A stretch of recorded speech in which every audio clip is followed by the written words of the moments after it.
السلام علیکم دوستو، قرآن مجید کی سورت نازعات 34 نمبر آیت سے لے کے آیت نمبر 41 تک اللہ تعالیٰ کیا فرماتا ہے، آج ہم غور و فکر کریں گے ان آیتوں پر۔ آیتوں کا آپ مطالعہ کر لینا، میں آپ کو ترجمہ بتا دیتا ہوں، کیونکہ میرا مقصد یہ ہے میں آپ کو قرآن مجید کی ان آیتوں سے آپ کو واقف کروں جو صاف اور واضح اللہ کے عذاب سے ہمیں ڈراتی ہیں۔ لیکن آج کے ہمارے پیارے مسلمان ان آیتوں سے ہی ناواقف ہیں، تو سنتے ہیں ان 8 آیتوں کا ترجمہ۔ بس وہ بڑی آفت جب قیامت آ جائے گی، جس دن انسان اپنے کیے ہوئے کاموں کو یاد کرے گا اور ہر دیکھنے والے کے سامنے جہنم ظاہر کی جائے گی، تو جس شخص نے سرکشی کی ہوگی اور دنیاوی زندگی کو ترجیح دی ہوگی، اس کا ٹھکانہ جہنم ہی ہے۔ ہاں، جو شخص اپنے رب کے سامنے کھڑے ہونے سے ڈرتا ہوگا اور اپنی نفس کو خواہشوں سے روکا ہوگا، تو اس کا ٹھکانہ جنت ہی ہے۔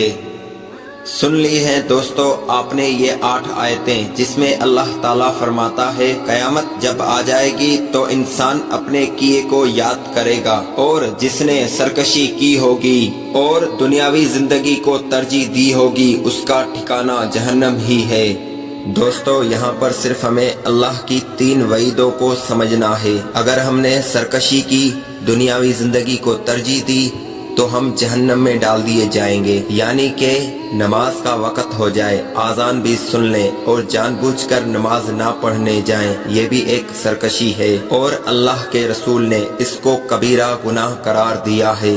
چھوٹی چھوٹی باتوں پر رشتے توڑنا، یہ بھی ایک سرکشی ہے۔ اپنا دل کرتا ہے تو اللہ اور اس کے رسول کی باتوں پر عمل کر لینا، اور دل نہ کرے تو نیک عملوں کو چھوڑ دینا، یہ بھی ایک طرح کی سرکشی ہے۔ ایسی باتوں پر ہی عمل کر کے آپ دنیاوی زندگی کو ترجیح دے بیٹھتے ہیں۔ فلمیں، ڈرامے اور گانے سننا، ٹک ٹاک، فیس بک، واٹس ایپ پر فضول ٹائم ضائع کرنا، میرے پیارے مسلمان بھائیوں، یہ بھی ایک طرح کی سرکشی ہے۔